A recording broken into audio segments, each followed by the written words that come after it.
Le message est arrivé à 14h47 un mardi, alors que je finalisais une présentation de design pour mon plus gros client. 3 phrases qui ont brisé 30 ans d'efforts pour être la fille parfaite. Ne nous appelle plus et ne vient plus nous voir. C'est fini. La famille a décidé. Je suis Dominique Lambert et à 29 ans, je pensais savoir ce que la famille signifiait.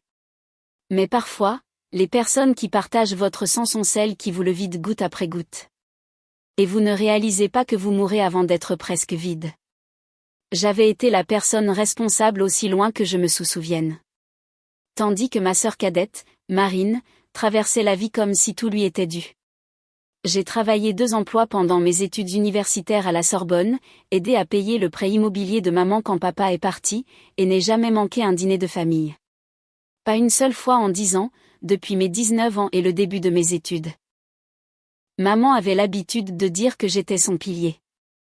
Mais les piliers n'ont pas de sentiments, n'est-ce pas? Ils restent là, solides et fiables, pendant que tout le monde construit sa vie sur eux. Le matin avant le message, j'ai transféré mon paiement mensuel habituel pour aider maman avec ses factures. 2000 € que je ne pouvais honnêtement pas me permettre, mais elle avait appelé en pleurant parce que l'électricité allait être coupée.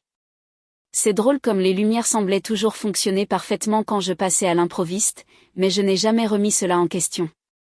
Les bonnes filles ne remettent pas en question les larmes de leur mère. Ce mardi-là a commencé assez normalement. Je me suis réveillée dans mon petit appartement parisien, celui que je pouvais à peine me permettre parce que la moitié de mes revenus allait au soutien familial. J'ai préparé mon café dans la même tasse ébréchée que j'avais depuis l'université parce qu'acheter de nouvelles choses semblait égoïste quand maman avait besoin d'aide. J'ai vérifié mon téléphone pour voir les stories Instagram de Marine depuis une autre de ses vacances. La Grèce cette fois, financée par sa mystérieuse carrière de mannequin qui ne semblait jamais impliquer de véritable mannequinat. Mon téléphone a vibré pendant ma pause déjeuner. Maman encore, mais cette fois-ci, c'était différent.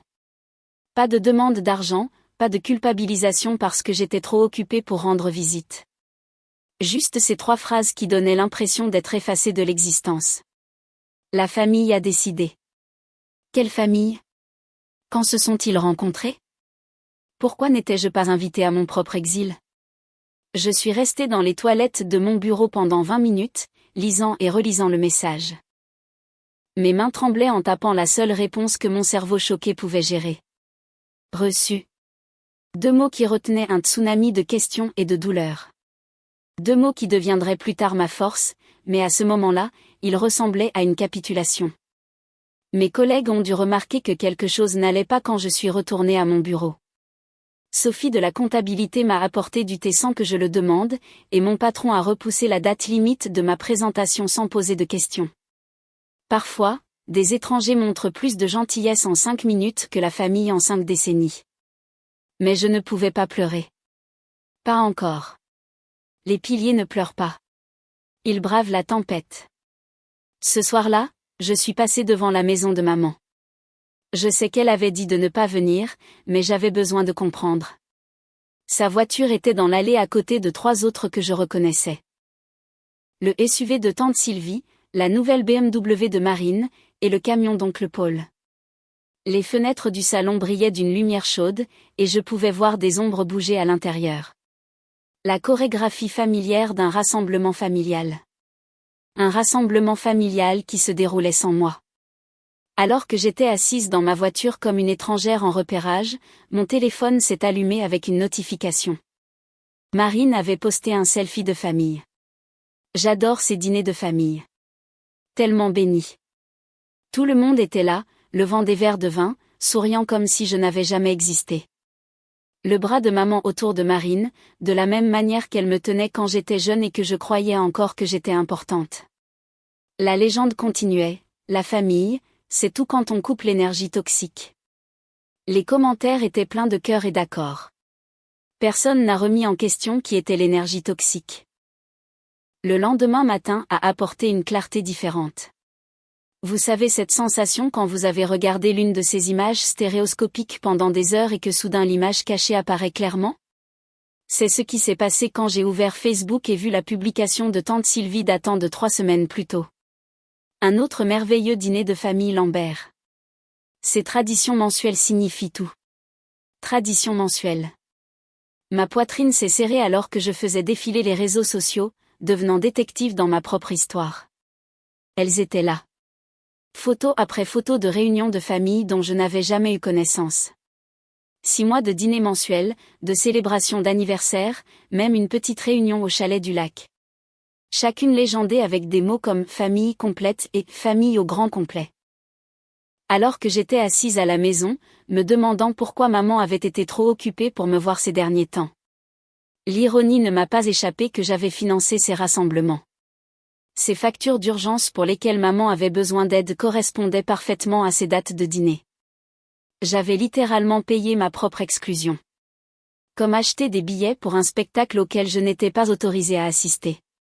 La crise de la facture d'électricité le mois dernier. C'était le même week-end que la fête d'anniversaire surprise de Marine. Celle avec le traiteur et le photographe professionnel. J'ai posé un arrêt maladie ce mercredi-là. Quelque chose que je n'avais jamais fait sans être réellement malade. Mais j'étais malade, n'est-ce pas ? Malade d'être utilisé, malade d'être aveugle, malade d'être le distributeur automatique de la famille que tout le monde oubliait d'exister jusqu'à ce qu'ils aient besoin d'un retrait. J'ai passé la journée à examiner les relevés bancaires. Et le schéma me donnait envie de rire et de crier simultanément. Chaque crise, chaque urgence, chaque appel téléphonique larmoyant coïncidait avec un événement familial auquel je n'étais pas invitée. 23 000 €. C'est ce que j'avais donné au cours de la seule dernière année. Pas des prêts, des dons, parce que la famille ne tient pas les comptes. Sauf qu'ils tenaient les comptes, juste pas de la manière que je pensais. Ils m'ont compté hors de la famille tout en encaissant mes chèques. Le coup de grâce est venu quand j'ai trouvé le compte TikTok de Marine. Elle documentait son parcours vers la liberté financière en éliminant les personnes toxiques et en manifestant l'abondance. La vidéo qui m'a fait rire aux éclats s'intitulait « Comment j'ai convaincu ma famille d'arrêter de soutenir ma sœur codépendante ». Les commentaires étaient remplis d'éloges pour son courage. Si seulement ils savaient. La sœur codépendante était celle qui maintenait les lumières allumées pendant que Marine jouait à l'influenceuse. Cet après-midi-là, j'ai fait quelque chose que je n'avais jamais fait auparavant. J'ai parcouru les messages Facebook de maman. Je sais, mais elle s'était laissée connecter sur mon ordinateur portable il y a des mois, quand je l'avais aidée à configurer ses services bancaires en ligne. Et les situations désespérées appellent des mesures désespérées. Ce que j'ai trouvé là a tout changé. Des messages entre maman et Marine planifiant comment me mettre à l'écart. Des discussions sur le fait que j'étais trop négative et que je sapais l'énergie familiale. Les mots exacts qui m'ont le plus blessée. Dominique ne comprendra pas. Elle a toujours été différente. Pas vraiment l'une des nôtres. Pas vraiment l'une des nôtres. Comme si partager l'ADN était facultatif. Comme si 30 ans de présence pouvaient être effacés par un vote de comité. Mais le message le plus révélateur concernait le testament de Mamie Rose. Maman a écrit à Marine, « Ne t'inquiète pas, ma chérie. Nous allons gérer la situation du testament. Dominique n'a pas besoin d'être au courant des changements. » Mamie Rose, ma grand-mère, la seule personne qui m'ait jamais fait me sentir vraiment vue, était en maison de retraite depuis 1 an avec la démence et la maladie de Parkinson. La combinaison lui avait volé ses souvenirs et sa mobilité, mais d'une certaine manière jamais sa capacité à sourire quand j'entrais dans sa chambre. Je lui rendais visite tous les dimanches, lui lisant le même livre encore et encore parce que cela la faisait sourire. Maman et Marine lui rendaient visite peut-être 1 fois par mois, généralement quand elles avaient besoin de posters des photos prouvant à quel point elles étaient des membres de la famille attentionnés. Mais il y avait autre chose dans ces messages qui m'a glacé le sang. Il y a 3 mois, maman avait écrit, « Le directeur de la maison de retraite commence à se méfier des signatures. Nous devons être plus prudentes. » Marine avait répondu, « Ne t'inquiète pas. J'ai Marc qui s'en occupe. Il connaît des gens qui peuvent antidater des documents. » Marc, le petit ami de Marine, que j'avais toujours trouvé louche. Apparemment, il était plus que louche. Il était leur complice. Mamie Rose est décédée un jeudi. Maman ne me l'a pas dit directement. Je l'ai appris par une publication Facebook d'un cousin.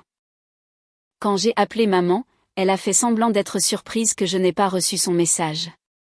Oh, je croyais te l'avoir dit. Les funérailles sont réservées à la famille. Tu comprends? Réservées à la famille. Les mots ont résonné alors que je raccrochais sans répondre. Mais voilà ce qu'il en est d'être exclu. Cela vous donne le temps de réfléchir. Et la réflexion peut être dangereuse pour les gens qui vous sous-estiment. Pendant qu'ils planifiaient leurs funérailles réservées à la famille, je suis allée voir l'avocat de Mamie, Maître Dubois, qui s'occupait de ses affaires depuis 40 ans. Le regard sur son visage quand je me suis présentée m'a dit tout ce que j'avais besoin de savoir. Il essayait de me joindre depuis des semaines. Apparemment, j'étais désignée comme la bénéficiaire principale du testament de Mamie, le vrai testament, celui qu'elle avait signé il y a 3 ans alors qu'elle était encore lucide. La maison, ses investissements, même sa collection de bijoux vintage que Marine convoitait depuis que nous étions enfants. Tout m'a été légué avec une note manuscrite. Pour ma Dominique, qui voit les gens pour ce qu'ils sont, pas pour ce qu'ils peuvent lui donner. Mais il y avait un autre testament, a expliqué Maître Dubois avec prudence. Un plus récent prétendument signé il y a 6 mois, alors que Mamie ne pouvait même plus se souvenir de son propre nom. Ce testament laissait tout à Marine et maman, sans rien pour moi. Les signatures semblaient correctes, mais quelque chose ne collait pas. Il avait essayé de me contacter parce qu'il avait besoin de tous les membres de la famille présents pour la lecture officielle. Les funérailles ont eu lieu sans moi. J'ai regardé depuis ma voiture alors qu'il jouait la famille en deuil. Marine a même réussi à pleurer sur commande pour les photographes, mais je ne les regardais pas. Je regardais Maître Dubois, qui était venu pour rendre hommage et m'a glissé un dossier par la fenêtre de ma voiture. À l'intérieur se trouvaient les dossiers médicaux de Mamie de la dernière année. Chacun notait qu'elle ne pouvait pas écrire son propre nom, ne pouvait pas reconnaître les membres de sa famille, ne pouvait pas prendre de décision légale. Pourtant, elle était censée avoir signé un nouveau testament complexe avec une écriture parfaite. J'ai passé la semaine suivante à devenir experte en droit de la contrefaçon. Il s'avère qu'il est plus difficile de falsifier la signature de quelqu'un que les films ne le laissent croire, surtout quand cette personne a 30 ans de carte d'anniversaire signée stockée dans votre appartement. Mamie m'avait envoyé une carte chaque année, même quand la démence a commencé à lui voler ses souvenirs. Les dernières n'étaient que sa signature tremblante et des cœurs dessinés par le personnel de la maison de retraite. Mais elle m'était précieuse. Puis quelque chose d'inattendu s'est produit. J'ai reçu un appel de quelqu'un nommé Patricia, une infirmière de la maison de retraite de Mamie. Elle essayait de me joindre depuis des semaines, mais n'avait que le numéro de maman comme contact principal. Patricia avait quelque chose à me montrer, quelque chose qu'elle ne pouvait pas discuter au téléphone. Quand je l'ai rencontrée dans un café du centre-ville, elle a sorti son téléphone et m'a montré une vidéo qui a tout changé. C'était une séquence de sécurité de la maison de retraite, datée d'il y a 6 mois, le jour exact où le faux testament était censé avoir été signé. Dans la vidéo granuleuse, je pouvais voir maman et Marine dans la chambre de Mamie, mais Mamie dormait, complètement inconsciente. Et il y avait Marc, le petit ami de Marine, tenant la main de Mamie et la déplaçant sur un papier pendant qu'elle dormait. Ils utilisaient littéralement la main de ma grand-mère inconsciente comme un stylo. Patricia avait sauvegardé les images avant qu'elles ne soient mystérieusement supprimées du système. Elle se méfiait depuis des mois des visites de maman, qui semblaient toujours impliquer des documents et se produisaient toujours pendant les heures de médication de Mamie, lorsqu'elle était la plus confuse ou endormie. Patricia avait essayé de le signaler, mais le directeur de la maison de retraite, celui que maman avait mentionné dans ses messages, avait rejeté ses préoccupations. Il s'avère qu'il recevait une part de l'héritage pour sa coopération. La lecture du testament était prévue pour le lundi suivant. Maman m'a envoyé le mauvais horaire par SMS, 15 heures au lieu de 10 heures, mais Maître Dubois m'avait déjà donné la bonne information. Je suis arrivée en avance, assise dans ma voiture à nouveau, les regardant entrer en riant. Maman portait le collier de perles de Mamie, celui qui était censé rester dans le coffre-fort jusqu'à ce que le testament soit réglé. Marine portait le sac Chanel vintage de Mamie comme si elle l'avait déjà hérité. Mais elle n'était pas seule. Marc était avec elle, vêtu d'un costume que je ne l'avais jamais vu porter, l'air d'avoir déjà gagné à la loterie. Il y avait aussi quelqu'un que je ne reconnaissais pas, un homme en costume cher, qui ne cessait de vérifier son téléphone et de paraissait nerveux. J'ai appris plus tard que c'était leur avocat, quelqu'un que Marc avait trouvé et qui était spécialisé dans la reconstitution successorale, ce qui est apparemment un jargon chic pour le vol d'héritage. Si vous vous êtes déjà demandé si le karma existe vraiment ou si les gens obtiennent vraiment ce qu'ils méritent, parfois, il faut aider le karma un peu. Et si mon histoire résonne en vous, n'hésitez pas à vous abonner pour entendre plus d'histoires sur les familles, les secrets et la vérité qui finit par éclater. Votre soutien me permet de continuer à partager ces histoires importantes. Et honnêtement, savoir que vous écoutez m'aide aussi à guérir de mon propre drame familial. Je suis entrée dans le bureau de cet avocat à exactement 10 heures avec ma propre suite. Patricia, l'infirmière, une experte en écriture médico-légale que j'avais engagée avec mon fonds d'urgence. L'argent que j'avais secrètement économisé pendant des années pour finalement acheter ma propre place. Et le détective Martin de la division de la fraude envers les personnes âgées. Oui, j'étais allée à la police avec la vidéo de Patricia la veille. Ils étaient très intéressés. Maître Dubois s'est éclairci la gorge et a commencé par le Nouveau Testament, celui qui laissait tout à maman et Marine. Elles étaient assises là, souriantes. Maman a même tendu la main pour me tapoter la main avec condescendance. Ne t'inquiète pas, ma chérie, a-t-elle chuchoté. Nous nous assurerons que tu reçoives quelque chose. Peut-être les vieux livres de cuisine de mamie. Marine a même ricané. Marc a passé son bras autour d'elle de manière possessive, comptant déjà sa future fortune. Mais j'avais appris quelque chose d'important pendant ces semaines d'isolement. La patience n'est pas seulement une vertu.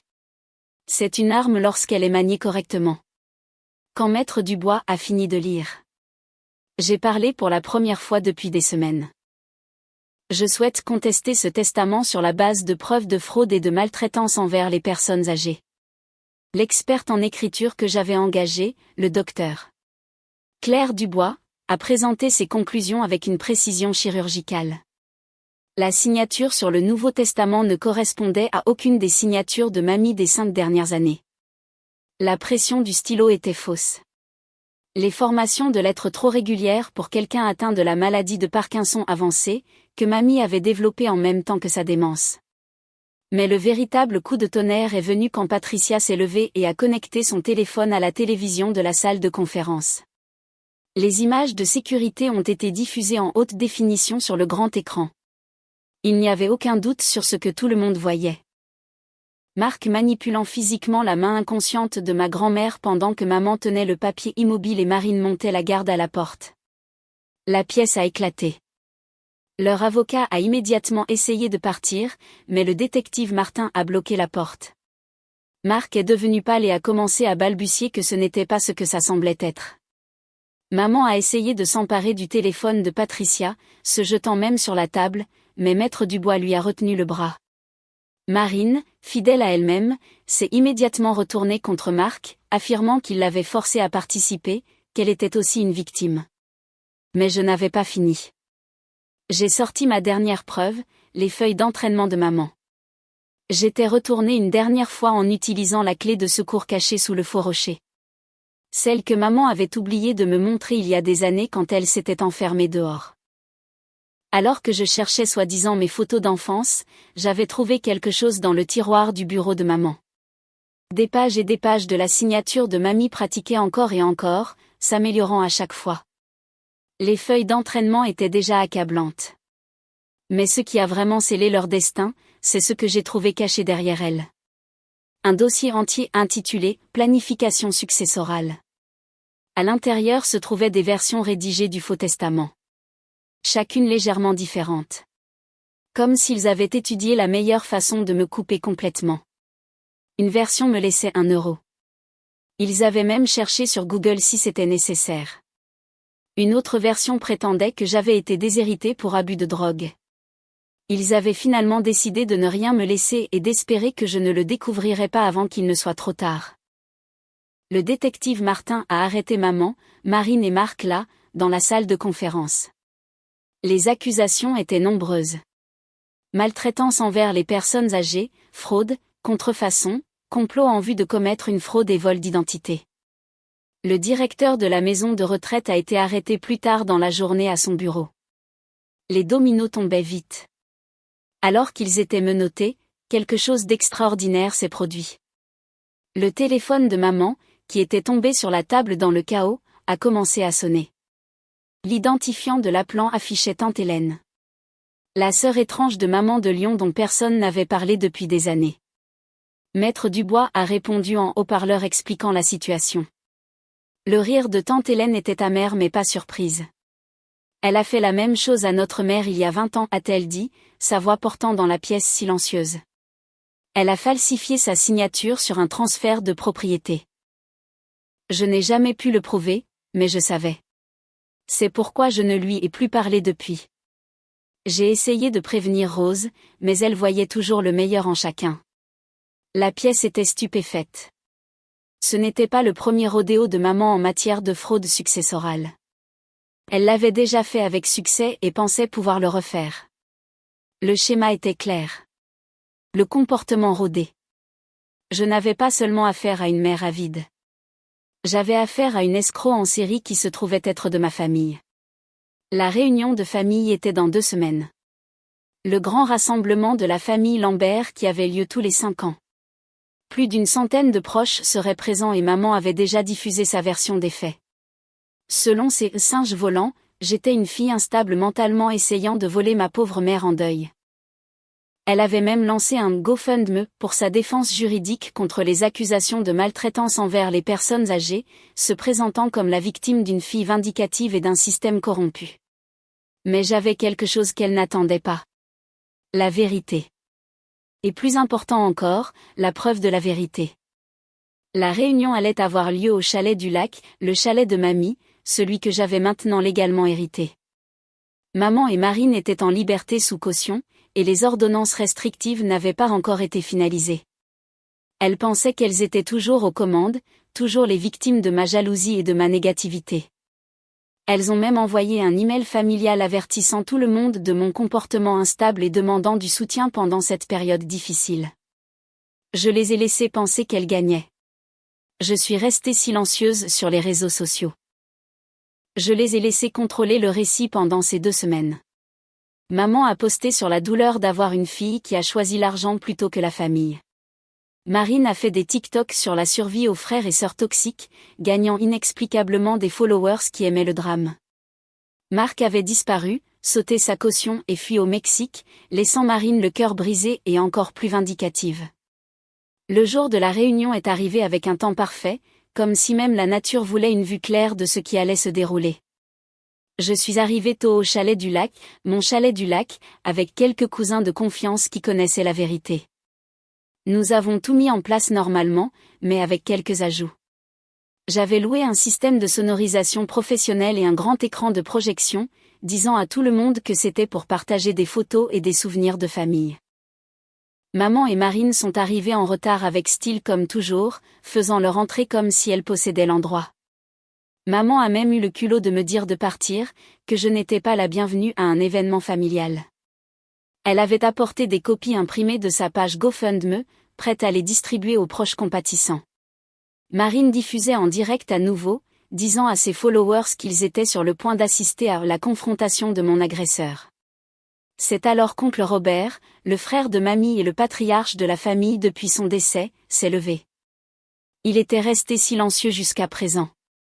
Mais je lui avais tout envoyé, chaque preuve, chaque document falsifié, chaque message cruel. Il était de la vieille école, croyait en l'honneur de la famille par-dessus tout. Et ce que maman avait fait à la mémoire de mamie était impardonnable à ses yeux. Sa voix a porté à travers la pelouse alors qu'il annonçait qu'il était temps pour l'heure du conte familial traditionnel où nous partagions les souvenirs de ceux que nous avions perdus. Il a commencé par mamie, parlant de sa générosité, de sa sagesse, de son amour pour tous ses petits-enfants. Puis il a sorti une lettre, la vraie dernière lettre de mamie, celle qu'elle avait écrite quand elle avait encore des moments de lucidité, celle que Maître Dubois avait gardée dans le coffre-fort. Mais avant qu'il ne puisse la lire, maman a tenté un dernier coup désespéré. Elle s'est levée, les larmes coulant sur son visage, et a annoncé que j'avais molesté mamie, que c'était pourquoi elle avait dû protéger la famille de moi. L'accusation était si choquante, si au-delà de tout ce que j'avais attendu, que pendant un instant, personne n'a bougé. Marine a immédiatement commencé à hocher la tête, ajoutant des détails aux mensonges, le développant en temps réel pour son public en direct. C'est là que j'ai joué mon atout. J'ai fait signe à mon cousin Bruno qui a démarré le système de projection. Sur l'écran géant sont apparues des dizaines de photos et de vidéos. Moi lisant à mamie, lui brossant les cheveux, célébrant son anniversaire juste nous deux quand tout le monde avait oublié. Daté, horodaté avec le registre des visites de la maison de retraite superposé, montrant mes visites régulières du dimanche. Puis sont venues les images de sécurité que Patricia avait fournies, des heures d'images, me montrant prenant soin de mamie pendant qu'elle était éveillée et lucide, montrant l'amour véritable entre nous. Mais le coup de grâce a été l'enregistrement audio que j'avais fait lors d'un des moments de lucidité de mamie, juste 2 semaines avant son décès. Sa voix, tremblante mais claire, a rempli l'air. Dominique, ma douce fille, tu es la seule à venir sans vouloir quelque chose. Ta mère et ta sœur, elles pensent que je ne remarque pas, mais je le fais. Elles ne viennent que quand elles ont besoin d'argent ou de signature. Tu viens parce que tu m'aimes. C'est pourquoi je te laisse tout. Ne les laisse pas te l'enlever.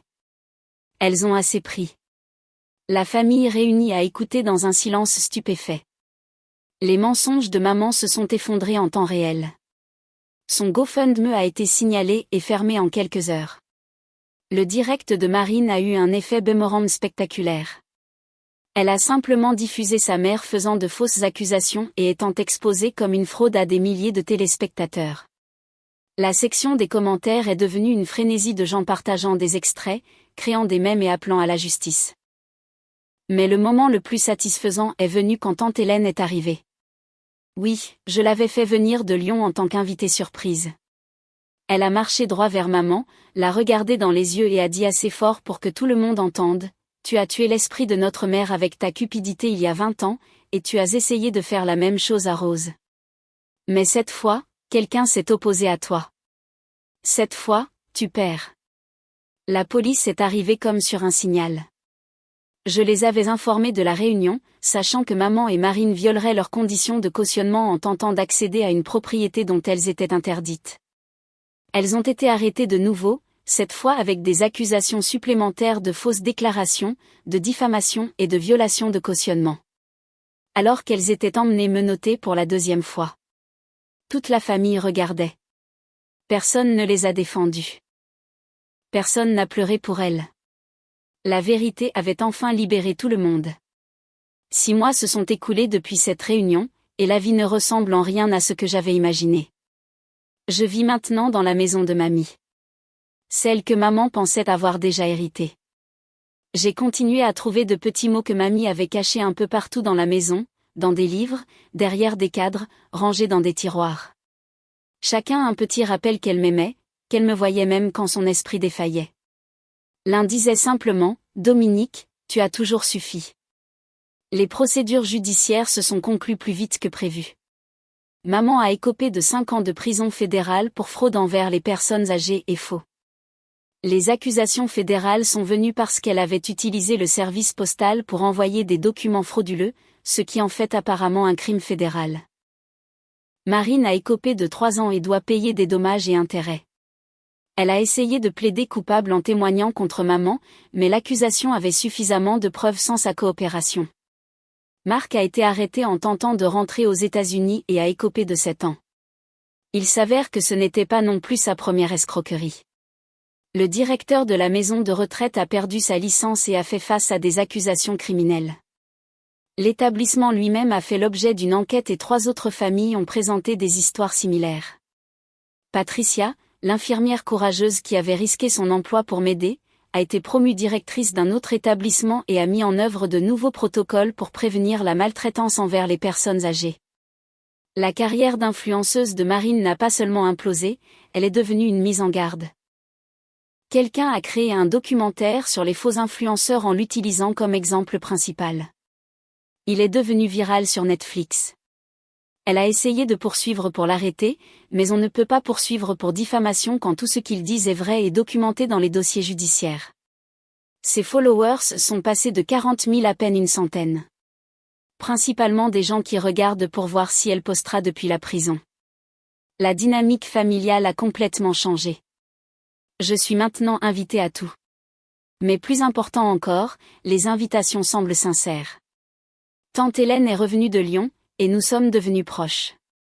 Elle m'a raconté des histoires sur les schémas de maman remontant à l'enfance, la manipulation, le vol, le besoin constant d'être la victime tout en victimisant les autres. Cela m'a aidé à comprendre que rien de tout cela n'était de ma faute. Je n'étais pas une mauvaise fille. J'étais la fille d'une mauvaise mère. Mon entreprise a explosé depuis que j'ai cessé de transférer de l'argent à maman. Il s'avère que lorsque vous n'êtes pas constamment stressé à l'idée de soutenir des personnes ingrates, vous pouvez vous concentrer sur votre propre croissance. J'ai décroché 3 clients majeurs et embauché 2 employés. Sophie de la comptabilité, qui m'a apporté du thé ce jour terrible, est maintenant ma partenaire commerciale. Elle m'a dit plus tard qu'elle avait reconnu l'expression sur mon visage. Elle avait vécu quelque chose de similaire avec sa propre famille. J'ai également créé une fondation au nom de Mamie pour aider à protéger les personnes âgées contre les abus financiers. Patricia siège au conseil d'administration et nous avons déjà aidé des dizaines de familles à reconnaître et à signaler des stratagèmes similaires. Il s'avère que l'abus financier envers les personnes âgées est terriblement courant. Mais la plupart des victimes n'ont personne pour les défendre. La semaine dernière, maman m'a envoyé une lettre de prison. Elles ne sont autorisées qu'à la correspondance écrite, pas de SMS ou d'appel pendant la première année. C'était 8 pages de manipulation, de culpabilisation et de réécriture de l'histoire. Elle prétendait que j'avais tout mal compris, qu'elle protégeait les actifs de Mamie des chercheuses d'or, que c'était moi qui avais déchiré la famille. Elle terminait par « Malgré tout ce que tu m'as fait, je te pardonne. L'amour d'une mère ne meurt jamais. » J'ai repensé à ce premier message, celui qui a tout commencé. Ne nous appelle plus et ne viens plus. C'est fini. J'ai repensé à tous les dimanches que j'ai passés avec Mamie pendant que maman dépensait mon argent. J'ai repensé à 30 ans passés à être la personne responsable, la personne fiable, celle qui donnait jusqu'à ce qu'il ne reste plus rien à donner. Ma réponse a été plus courte que sa lettre, mais elle contenait 6 mois de thérapie, de croissance et enfin de compréhension de ma valeur. Tu avais raison la première fois. C'est fini. Je ne suis pas ta fille. Je suis la petite fille de Mamie Rose. La famille a décidé, et cette fois, j'ai été incluse dans le vote. PS, ton compte de cantine ne sera pas financé par moi. Essaie de manifester l'abondance comme Marine t'a appris. Elle a répondu immédiatement.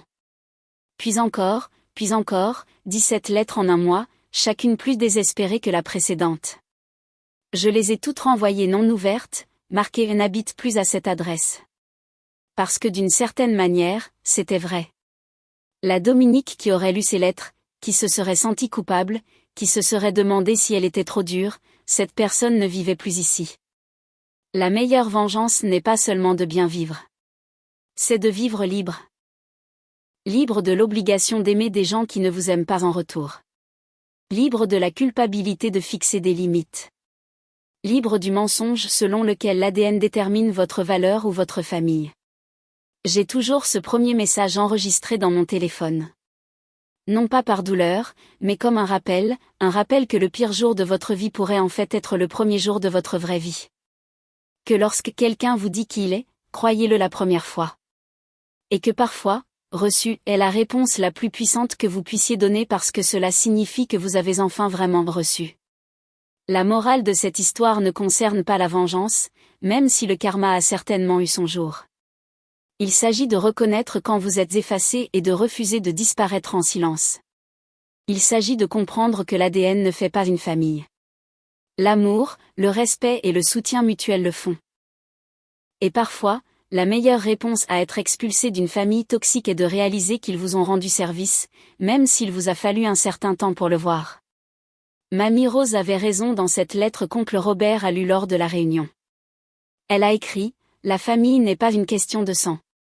C'est une question de qui se présente, qui reste, qui vous aime quand il n'y a rien à gagner. Dominique, tu étais ma famille quand les autres n'étaient que des parents. Et maintenant, vivant dans sa maison, gérant mon entreprise, entouré d'une famille choisie qui m'a aussi choisi, je comprends enfin ce qu'elle voulait dire. C'est fini. Et je n'ai jamais été aussi reconnaissante pour une fin qui était en fait un nouveau départ.